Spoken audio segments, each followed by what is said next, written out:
नमस्कार शेतकरी बंधूंनो, शेतकरी मित्रांनो, आजचा जो व्हिडिओ आहे आपला कुठला कीटकनाशक किंवा बुरशीनाशकावर नाहीये. तर शेतकरी बंधूंनो, आज जो आपला व्हिडिओ बनवण्याचं कारण असं आहे की शेतकरी बंधू बरेचसे आपला फळबाग लावत असतात. आपण मक्का, गहू जे काही लावत असतो म्हणजे भरपूर पिकं लावत असतात शेतकरी बंधूंनो.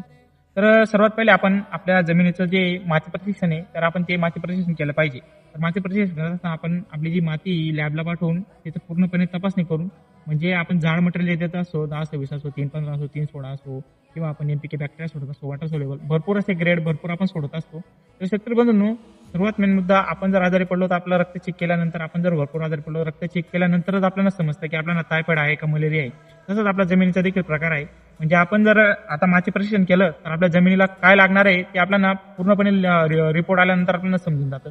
म्हणजे आपण फळबाग करत असाल किंवा आपण कुठलीही वेगळी शेती करत असाल तर जे काही आपल्या जमिनीला अन्नद्रव्य लागणार आहे तर तेच आपण देऊ शकतो. कारण की आपल्या शरीराला जे अन्न पसणार आहे ते आपण खातो. तसं जमिनीचे पण विषय जे जमिनीला अन्न पसणार आहे, जे ग्रेड पसणार आहे आपण तेच देणार आहोत. तर आपण एक वेळेस आपला माती परीक्षण अवश्य केलं पाहिजे.